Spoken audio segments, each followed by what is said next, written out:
10টার সময় আসার কথা ছিল, কিন্তু তখন ওদের পরীক্ষার মুডটা ছিল, তো আমাকে দেখলে ওরা যে মুডে আসছে মুডটা নষ্ট হয়ে যাবে। ওই জন্য 2টোর সময় আমি পুরোহিতকে বললাম, বা আমাদের যারা শিক্ষক আছে মাধ্যমিক উচ্চ মাধ্যমিকে, তারা এই পরিকল্পনাটা করেছে। প্রেসিডেন্ট আছে, মেন পুরোহিত আছে, সবাই একধার থেকে করেছে। খুব সুন্দর পরিবেশ, সব জায়গাতেই হচ্ছে।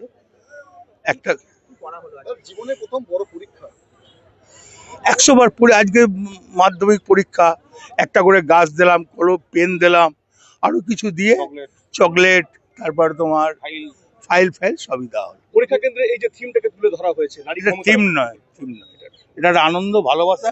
মেয়েদের যারা পরীক্ষা দিয়ে তাদের মনোবলটা বাড়বে। থিম আলাদা, একই করে কি বলবেন দাদা, কি বার্তা দেবেন ছাত্রদের? ছাত্রদের পরীক্ষা ভালো হোক, এটাই চাইবো।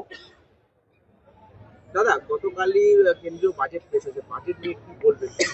গোল বাজেট, পশ্চিমবাংলায় কিছু দেয়নি, সেটা পশ্চিমবাংলার মানুষ চিন্তা করুক। সামনে নির্বাচন, পশ্চিমবাংলার মানুষ চিন্তা করুক। গোল বাজেট যা বলার মমতা ব্যানার্জি, অভিষেক ব্যানার্জি বলছে। আপনারাও কি জেলা জুড়ে বিক্ষোভ হবে সেই নিয়ে? কি জন্য? দল যা বলবে তাই হবে। আমি দলের সর্বমত্ত আছে, অভিষেক ব্যানার্জি আছে, দিদি আছে, ওরা যা বলবে তাই হবে। আজকে মুখ্যমন্ত্রীকে দিল্লিতে আটকে দেওয়া হয়েছে এবং ব্যারিকেড করে দেওয়া হয়েছে ভবনে ঢুকতে দিচ্ছে। কোথায়? দিল্লিতে। কোন ভবনে? বঙ্গভবনে। বঙ্গভবন তো পশ্চিমবঙ্গ সরকারের।